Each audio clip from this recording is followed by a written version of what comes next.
Hello, I'm Jason Fichtner, Vice President and Chief Economist at the Bipartisan Policy Center. For more on the retirement policy landscape, we're now joined by Andrew Biggs, a Senior Fellow at the American Enterprise Institute, and Teresa Ghilarducci, a labor economist focusing on retirement security at the New School.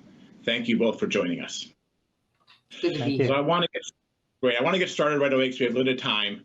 There's a popular narrative now that we have basically a tale of two retirements, one for the haves and one for the have-nots. And while that narrative is framed along income and wealth, another way of viewing the narrative is generational, where the baby boom generation had access to defined benefit pension plans with income paid out in retirement for life, while the younger millennial and Gen Z generations have a defined contribution plan, which may or may not come with an employer match, and there's questions surrounding access. What are your thoughts? Do we have a tale of two retirements? And Teresa, I'll let you go first, please. We definitely have a tale of two retirements, Jason, but it really has nothing much to do with the DB or 401k distinction. The DB pensions really hadn't covered everyone. They were best when unions negotiated them, but since unions have been crushed in the last 30 years, the defined benefit system really only lives in the private sector. We have a tale of two retirements in the 401k, do-it-yourself, voluntary, commercial, individual directed space. Take two people. They could be millennials or Gen Z people.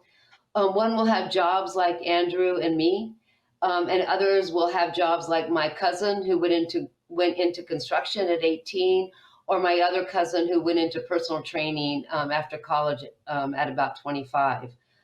The person like Andrew and me who've had a stable life, a stable work, we've been covered by 401k type plans all of our lives. We'll work 40 years or more. We've had no time out of the labor market. We haven't been unemployed. And we've continually saved, 8 to 15% of pay. And crucially, we have gotten raises. So paying, saving our raise and saving a little bit more was fine. And we'll do just fine in the DC world. They're especially fine because we got federal and state subsidies in the form of sheltering our taxes that when we contributed to those plans. And 70% of those tax expenditures go to the top 20%. So we'll be okay. But my cousins have had divorces. They have jobs that forced them out way before they were ready to. They had intermittent employment. They had intermittent savings accounts. They had conservative investment portfolios. They never had the benefit of a professional manager, and they won't be okay. And they probably paid penalties to take money out during their work lives rather than get the kind of cushy subsidies that we gave. So that's about as different as a projection of retirement, and it all comes from our American system.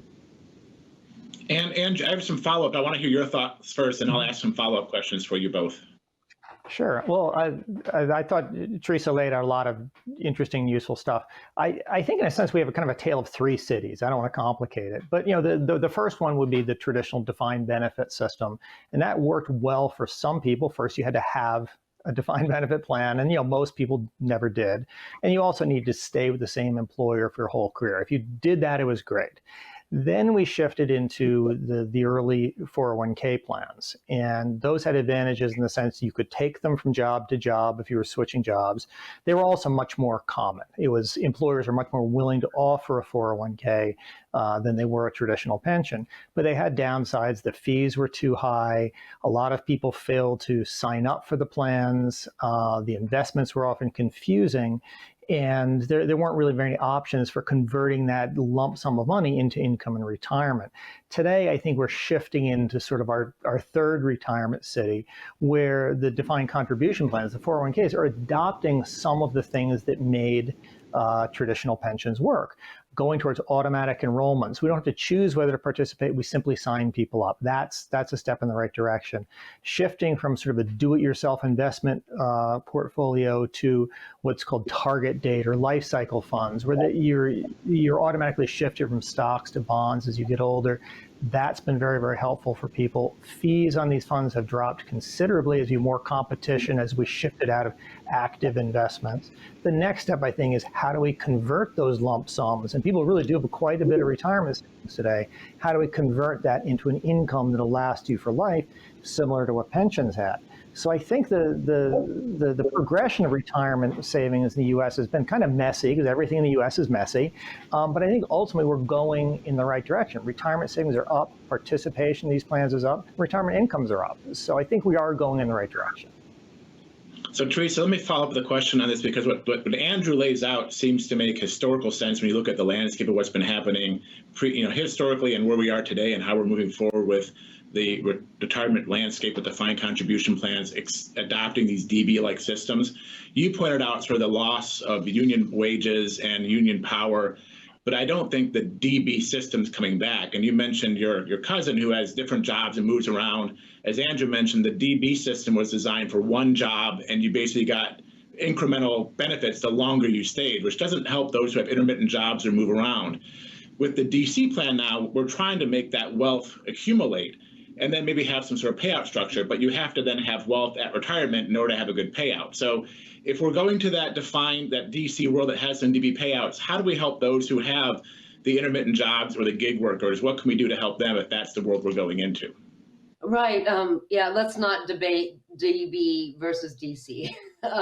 It does turn out that people who've had a little bit of DB coverage all their lives, they turn out to actually be a lot better than people who had DC coverage all their lives. But that's over.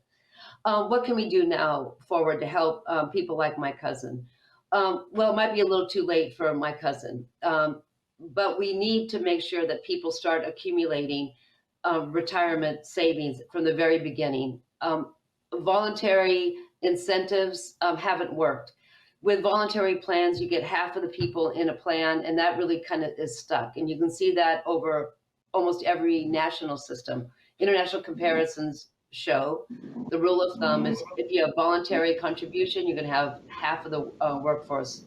So I proposed, I think we've talked about my plan with Kevin Hassett, looking very far to my right. He advised President Trump and his Council of Economic Advisors. We both have a plan to really bring everybody into a retirement plan from the very beginning that they work, whether they work on and off like my cousins in intermittent or informal employment, formal and informal employment. You just contribute, just like you contribute your Social Security plan. And that money is managed professionally, and it's only available for when you leave for retirement. And you also distribute the tax subsidies for that plan in a much more equal way. So we need a mandatory, universal pension system that goes along with Social Security. So we'll come back at the third and final question with policy recommendations. So Andrew, I'll give you some time to think about what you'd recommend, but I want to turn to the second question, which is, the Federal Reserve has been rapidly increasing interest rates. And we're hearing a lot of discussion about inflation, the possibility of a recession, and the Federal Reserve hitting the brakes too hard and having a hard landing for the economy. Is this going to impact retirees, or is Social Security going to have a nice cost of living increase so retirees won't feel a thing? How is inflation and interest rates affecting retirees and other disproportionate impacts on retirees versus other consumers? Well, that's a real good question. I think it's on average, and averages can be deceiving. On average, I think retirees will come through this better than working age households. One reason is that retirees tend to be net asset holders. They have a lot of investments in their retirement accounts. They tend to own their homes outright. So in those cases, higher interest rates can sometimes be beneficial. Likewise, retirees are mostly out of the labor market, and so if we do have a hard landing, it's obviously going to hit younger people more. But again, it's a very mixed bag because those higher interest rates are coming with higher inflation. Some retirees, the lowest income retirees, will tend to be mostly protected by Social Security. People at the top are be protected because they'll have their assets as a hedge. It's folks in the middle where I worry a little bit more about that. So there isn't a single story to tell. And I think we just have to see, how things are going to play out over time. Teresa, any additional thoughts? Yeah, you want to bottle this answer. I agree with everything Andrew said. I do want to. We're done now. I do want to point out, though, there's some people that may even be very much benefited from the higher interest rates, and those are retirees that have put some of their savings in very conservative accounts. So they're seeing actually the benefit of interest rates on their savings. The stories that we're hearing about retirees that are really suffering from price increases are pretty typical. They are people, like Andrew says, are poor, and they rely on most of their income from Social Security. And true, the Social Security benefits are indexed to inflation. Things would be a lot worse if they didn't. But that Social Security was never enough to begin with.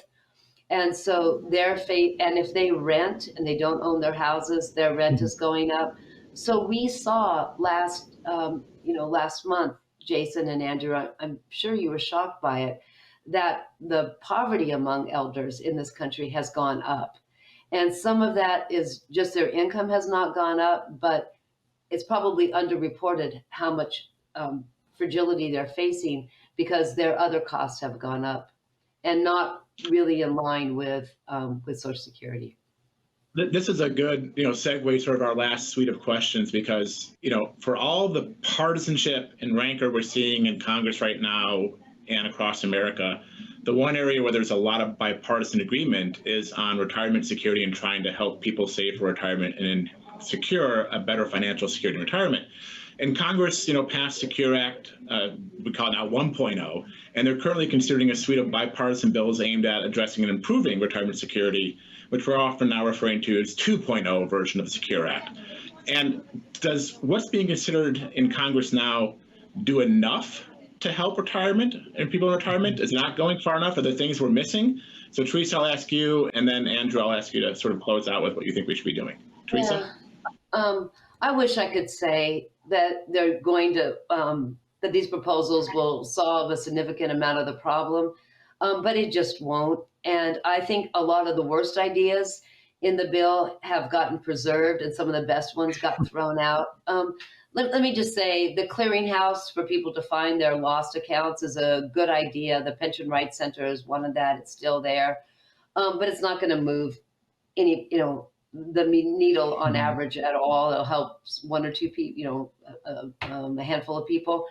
It has two other things that we might like, but it really is regressive and doesn't help the retirement inequality. It certainly makes the tale of two retirements, the inequality, much, much worse. And that's allowing people to delay collecting from their IRAs without an income tax penalty from 70 to 72. Well, that helps the people who don't need their IRAs until they're older. They have a lot more in their accounts. And then this other wacky idea to provide better catch-up contributions for people who are over 60. That's the idea that you get more of a tax break if you even put more money into your Social Security. And that really only helps people at the top. There's only a handful of people who actually get real wage increases after the age of 40 and 50, wage increases that beat inflation. A disproportionate number of those are white men with professional degrees. So if you want a proposal to help white men with professional degrees and high incomes, this would be the legislation for you.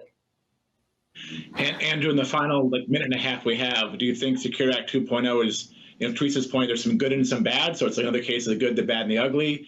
Is there more that Congress should be doing they're not talking about? What do you think we should be looking at? What should Congress do? Well, I'm a white man with a professional degree, so I should like the bill, but the reality is I don't really like it much more than Teresa does. The reality is, and I agree with Teresa on this, that financial incentives to participate in retirement plans don't do a heck of a lot. The provisions in the Secure Act that were much touted in the press of moving towards automatic enrollment for 401ks are so weak and watered down, I don't think they're going to have any effect on retirement savings. At the end of the day, I'm optimistic about our system, but if you think more people need to be saving for retirement, we either have to automatically enroll them or we have to mandatorily enroll them. The shifting of the deck chairs around in the Secure Act, I'm not saying it's all bad, and Teresa makes some good points, but it's at the end of the day, if you are one of these people who thinks we face a retirement crisis, the Secure Act and Secure Act 2.0 aren't nearly enough to do the job. Yeah. Well, we are running out of time, and I would love to make the offer to have you guys come back on again so we could have another 15-minute chat and just talk about solutions, because we could get into how we can help people delay claiming Social Security, how we can help people better annuitize or partially annuitize their 401k balances. So we'll put that up to Yahoo Finance to bring us back on and do this again at some point for another 15 minutes.